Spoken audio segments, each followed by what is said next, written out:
still a major question mark around Lamar Jackson. It's really no drama around the fact that they are going to franchise tag Lamar Jackson. That much is clear. What folks around the league believe is that it's going to be the non-exclusive tag. Today was essentially Judgment Day for Lamar Jackson and the Baltimore Ravens. What were they going to do? Were they going to slap him with a non-exclusive tag, the exclusive tag, or sign him to a long-term contract? Ultimately, we got our answer, and there are repercussions to the answer that we received. So before we get to the content, we're going for a double upload day today. I'm currently on 3 hours of sleep, so make sure you drop a like, subscribe, and turn on our notifications to help the channel grow. Now that we get all that out of the way,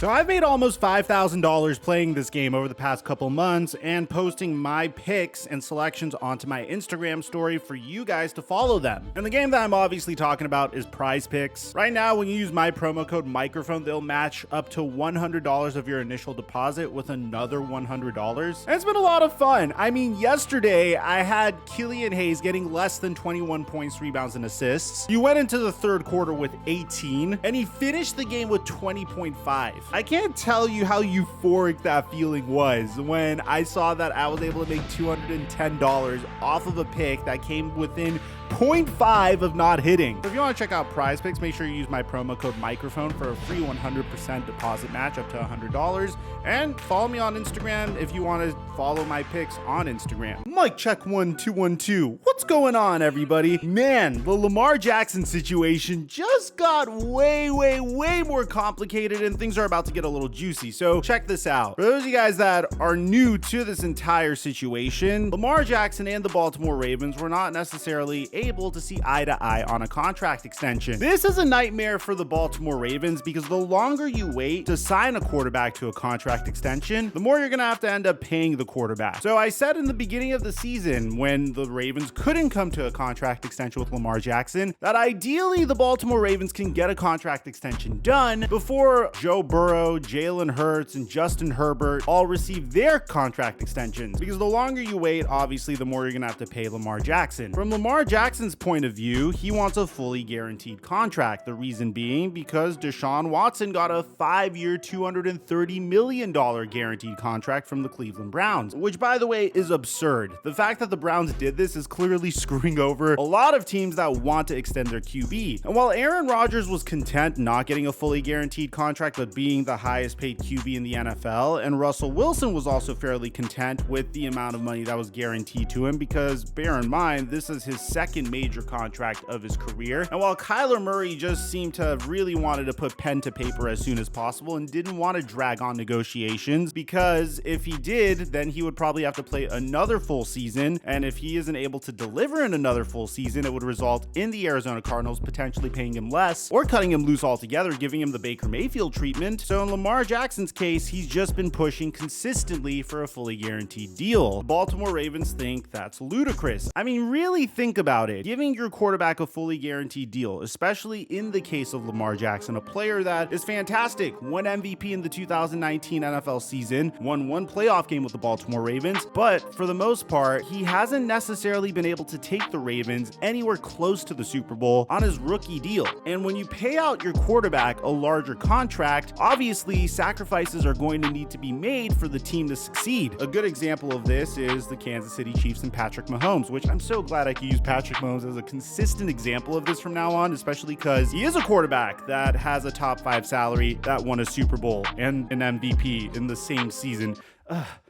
God, you're so awesome, but your brother stinks. We have a video on that, by the way, but I digress. In the case of the Kansas City Chiefs, when they decided to pay Patrick Mahomes that gigantic contract, the same offseason when Deshaun Watson got his first contract extension from the Houston Texans, which was about half of the amount that he makes now, which is absurd, the Kansas City Chiefs were also interested in signing Tyreek Hill to a contract extension. And originally, Tyreek Hill was willing to play ball. What changed everything was 1 year ago when Christian Kirk got his contract for from the Jacksonville Jaguars, and that was a crazy high salary for a wide receiver. Then Devontae Adams got traded from the Green Bay Packers to the Las Vegas Raiders and started making $28.25 million a year. Tyreek Hill then demanded to beat that contract, and the Kansas City Chiefs obviously couldn't afford it, so they traded him to the Miami Dolphins. That's an example of a sacrifice that needs to be made whenever you pay your quarterback large money. Another example is the Dallas Cowboys. They decided to pay Ezekiel Elliott and Dak Prescott. As a result, they had to get rid of Amari Cooper. You guys are starting to spot a trend here. This upcoming season, when Kyler Murray's contract extension kicks in, well, the Arizona Cardinals are going to have to cut ties with DeAndre Hopkins, and they're already in trade talks in regards to DeAndre Hopkins. Apparently, he's interested in joining the Cowboys, but I'm not going to go in there. That's way too speculative, and I don't want to come off as one of those Cowboy fans that think we're going to get everyone. Also, if you guys want me to make a video on NFL players that are about to switch teams, let me know in the comment section down below. But this brings us to where we are right now. The Baltimore Ravens don't want to pay Lamar Jackson a large contract, primarily because it's very risky, especially considering his style of play. He's a scrambling quarterback. Scrambling quarterbacks don't tend to last very long in the NFL. I'm not saying it's not possible, but it's still a concern. But on Lamar Jackson's side, if you're a scrambling quarterback that isn't going to last long in the NFL, in his head, this could be the only contract that he signs in the NFL that's a major contract. I mean, it's possible that he signs more, but it wouldn't be unlikely for this not to be the only contract. And as a result, there's a gigantic struggle. Originally, we were thinking that the Ravens and Lamar Jackson would figure this out. Now, it doesn't necessarily seem to be the case, because according to Adam Schefter, the Baltimore Ravens sent a notice to the NFLPA that they placed the $32.41 million non-exclusive franchise tag on Lamar Jackson. He now is allowed to negotiate with other teams, but the Ravens have the right to match any offer sheet he signs or take 2 first-round picks in return for him. Man, this is wild. First of all, my thinking is, if the Cleveland Browns traded 3 first-round picks, 2 fourth-round picks, and a 3rd-round pick for Deshaun Watson, I'd imagine Lamar Jackson getting something in that ballpark as well. So I don't think 2 first-round picks would cut it. I mean, if they were just trading him outright. But this is essentially very similar to how the NBA does restricted free agency. As a matter of fact, I really wish the NBA would do restricted free agency like this. In the NBA, the way restricted free agency works is after a first-round pick finishes their first 4 years in the NBA, assuming that their player option was accepted and whatnot, they hit what's called restricted free agency, where they can negotiate with other teams, but if they're really freaking good, usually whenever another team offers them a contract extension, the original team will match that contract. It's just something done so the original team would do their best not to pay said player a maximum contract, and usually the team does match, but it would be so cool if there was some sort of system like this in place. So what this means is Lamar Jackson now has the ability to shop for the best deal possible, and Baltimore will have the chance to match any offer sheet he signs or opt for 2 first-round picks instead. The market is about to mediate Baltimore and Jackson's differences. This is crazy. I mean, I don't think I've ever seen a situation get to this point. And you might be wondering, what are the most likely teams that would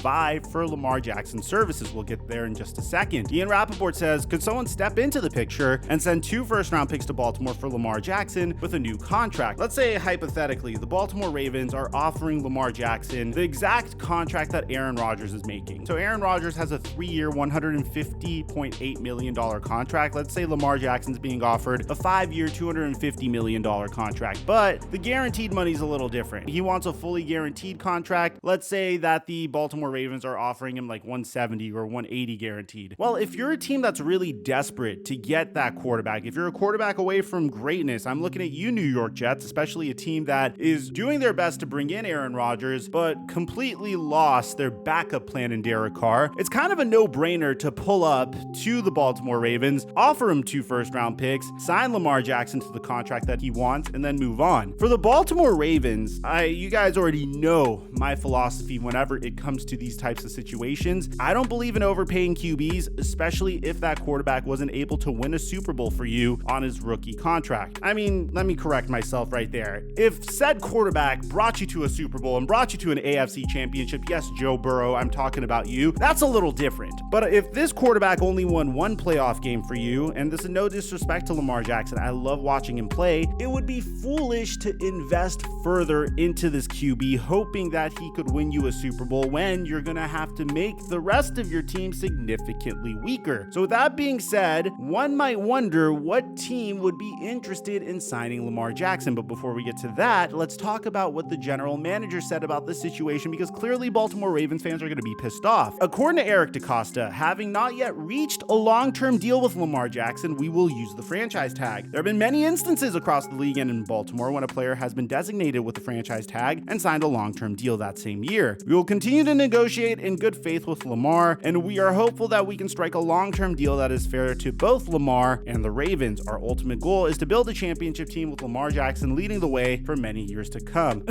Bullshit. I mean, I give props to the Ravens for standing their ground. I understand Lamar Jackson for standing his. I mean, the NFLPA is pushing Lamar Jackson as much as possible to stand his ground and to hopefully be able to get the contract that he wants. If he does, it's going to be fantastic for him. It's going to be fantastic for all QBs. And what has helped him was the fact that Derek Carr signed a pretty crazy contract for the state that he is in his career yesterday. $37.5 million, overall being $150 million over 4 years, with guaranteed money through 2024 and a no trade clause. And bear in mind, Derek Carr's 31 years old, so that definitely bumped up the price for Lamar Jackson just a little bit. So you might be wondering, what are the most likely teams that could pursue Lamar Jackson? Well, Diana Rossini says that the Atlanta Falcons will not be pursuing Lamar Jackson per sources. And let me tell you why I think this is a load of shit. Because there would be rationale behind why the Falcons will not be pursuing Lamar Jackson if this was the case. In this situation, there's no rationale at all. They're just saying, hey, we're not interested in Lamar Jackson, after seeing so many reports about how interested the Baltimore Ravens are in Lamar Jackson. I think this is the biggest smokescreen in the entire NFL, and here's why. The NFC South is so freaking weak. Every single team is about to have a brand new quarterback come in,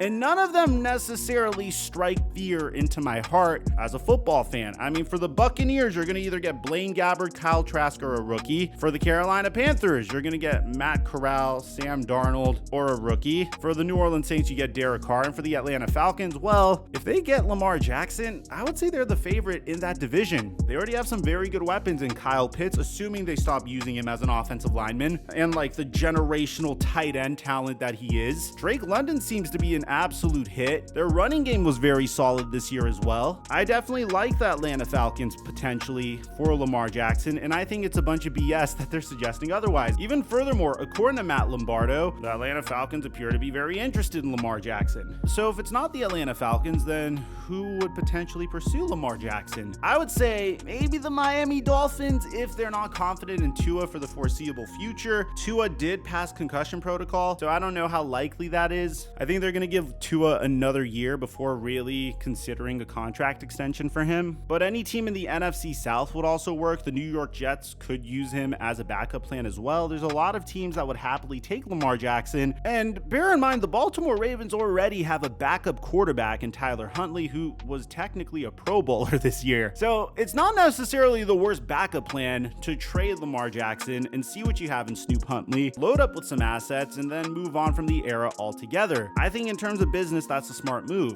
I don't blame Lamar Jackson for being this aggressive, but I also wouldn't blame the Baltimore Ravens for moving on from him altogether. So let me know in the comment section down below, what do you guys think about all this? What do you think is probably going to happen? Aside from that, I'm your boy Mike, and I'm dropping our mic until our next upload.